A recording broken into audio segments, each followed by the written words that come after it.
আবারও India বয়কটি group পুরাই ধরা। এই প্যানিক ভট্ট আর গণরিয়া পরিষদ প্রযোজিত পরিচালিত ইন্ডিয়া বয়কট আবারও বুমেরাং। সর্বশেষ খবর হচ্ছে 12, 13, 14 এই 3 দিনেই হাজার হাজার মানুষ এক সীমান্তে দিয়ে গেছে। এই বেনাপোল পেট্রাপোল সীমান্তে হাজার হাজার মানুষ, 3 গুণ যাত্রী বেশি গেছে। অর্ডিনারি এতদিন যা যাইতো, এই যে আমরা ছোট ঈদ মানে আমরা রোজার ঈদেই যে দেখেছি উপচে পড়া ভিড়, ব্যাপক ভিড়, তার চাইতেও দ্বিগুণ এইবার এই 12, 13, 14 এই 3 দিনে গেছে। আজকের কথা জানি না, আজকের খবর এখনো পাই নাই। আজকের খবর আমরা খুব শীঘ্রই পাবো, ঠিক আছে? তো এই যে বয়কটি গ্রুপেরা এত বয়কট করলো, ইন্ডিয়া বয়কট করে ইন্ডিয়ার একেবারে শেষ করে দিছে। ইন্ডিয়া একেবারে পথে বসে গেছে। এরকম একটা অবস্থা এই বয়কটি গ্রুপ, প্যানিক ভট্টর গ্রুপ আর বাংলাদেশের হেফাজতে পাকিস্তান, এরা মনে করছে একেবারে ইন্ডিয়া বয়কট করে একেবারে ইন্ডিয়াকে পথে বসাই দেবে।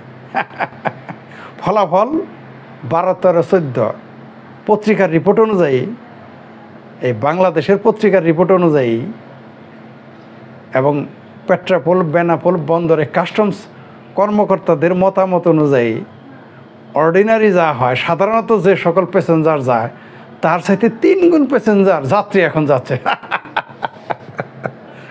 মাশাল্লাহ, এইরকম কার্যকর হয়ে গেছে এই প্যানিক ভট্ট আর গণরিয়া পরিষদ বিভিন্নরার ইন্ডিয়া বয়কট, এত কার্যকরী হয়ে গেছে।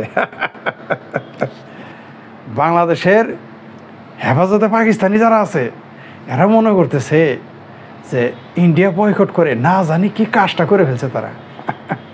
ফলাফল কি? এত প্রচার, ফেসবুকে এমন বিপ্লব ঘটিয়ে ফেলছে যে একেবারে তাদের কথায় মনে হয় যে ভারতের পণ্য বাংলাদেশে পাওয়া যায় না, আর ভারতে বোধহয় আর কেউ যায়ই না।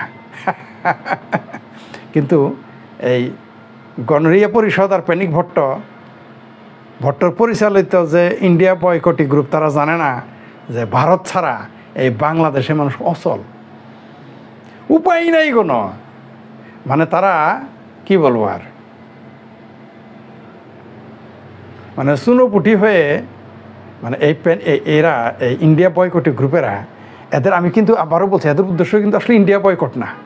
এদের উদ্দেশ্য হইল এই যে আওয়ামী লীগ সরকার ক্ষমতায় চলে আসছে, এখন তো এদের কোনো কাজ নাই। এই যে বিএনপি জামাতের কাছ থেকে যে লাখো কোটি টাকা, লাখ লাখ টাকা, কোটি কোটি টাকা খাইছে বিকাশেরা, এগুলো জায়েজ করার জন্যে নতুন একটা ফন্দি আসছে। কারণ এরা তখন প্রশ্ন করবে, কিরে প্যানিক ভট্ট, শেখ হাসিনা বলে বিমানটা চলে গেছে, বা জিজ্ঞেস করতে পারে কিরে ভিপি নুরা, আওয়ামী লীগ বলে পতন হয়ে গেছে, তো খবর কি এগুলো, ক্ষমতায় তো আবার আওয়ামী লীগ। তো এই প্রশ্নগুলোর মুখোমুখি যাতে না হয় সেই জন্য আরেক লাড্ডু নিয়ে আসছে। দিল্লিকা লাড্ডুর বদলে ইন্ডিয়া বয়কটি লাড্ডু নিয়ে আসছে এই প্যানিক ভট্ট এবং গণরিয়া পরিষদ। আমি অবশ্য না কী যেন গণ অধিকার পরিষদকে আমি আদর করে গণরিয়া পরিষদ বলি, আপনারা তো আশা করি বুঝতে পারছেন। আর সাথে যোগ দিয়েছে হেফাজতে পাকিস্তান। হেফাজতে পাকিস্তান নামে একটা দল আছে না, মানে ভুইফোর একটা হয়েছে না 13 সালে, সেই হেফাজতে পাকিস্তানেরা নাম দিয়েছে হেফাজতে ইসলাম লাগাইছে কেন জানেন? যদি হেফাজতে পাকিস্তান বলে পাবলিক তো কিক মেরে একেবারে বঙ্গোপসাগরে ফেলে দিবে, অথবা একা লাহোর পাঠিয়ে দেবে, পাছায় লাথি দিয়ে পিএল দিয়ে। এই জন্য লাগাইছে ইসলাম। মানে এখানে কোনো, মানে এটা হলো সাইনবোর্ড, এটা ঢাল, এটা একটা ঢাল। ইসলাম শব্দটা ঢাল, আসলে ওটা হেফাজতে পাকিস্তান।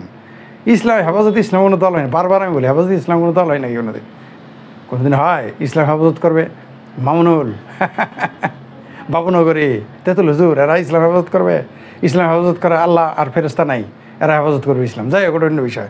যা বলছিলাম, এই প্যানিক ভট্ট আর বিভিন্নরার এই ইন্ডিয়া বয়কট মাঠে মারা গেছে। এখন কি আর করার আছে? এদের জন্য আমাদের মিলাদ পড়ানো ছাড়ার কোনো উপায় নেই। তারপর ওরা চাপা মারবে, দেখবেন চাপার কাছে যাইতে পারবেন না। এদের প্রোপাগান্ডা, এদের চাপা, এদের ধারে কাছে যাইতে পারবেন না। এই ইন্ডিয়া বয়কটি গ্রুপের, এই হেফাজতে পাকিস্তান গ্রুপ, এদের চাপার কাছে যাইতে পারবেন না। কিন্তু রিপোর্ট কি বলে যে এক বন্দরেই গেছে 3 গুণ বেশি, এক বন্দরে। এই বেনাপোলে একটা বন্দরের কথা বললাম, একটা স্থলবন্দরে 3 গুণ লোক বেশি গেছে। এই হচ্ছে ইন্ডিয়া বয়কটি গ্রুপের বয়কট, ইন্ডিয়া বয়কটের ফলাফল। যত বেশি বেশি ইন্ডিয়া বয়কট করবা, বুঝতে পারছো, হেফাজতে পাকিস্তান, তত ইন্ডিয়ার লাভ হবে এবং হইতেই থাকবে। এবং আরও মজার বিষয়, এই ইন্ডিয়া বয়কটি গ্রুপেরাই কিন্তু 90%, যারা যাইতেছে কমসে কম মনে করেন এই ইন্ডিয়া বয়কটি গ্রুপ যারা, এরাই 90%, অন্তত 70% এরাই ইন্ডিয়া যাইতেছে, নিশ্চিত থাকে না মানে।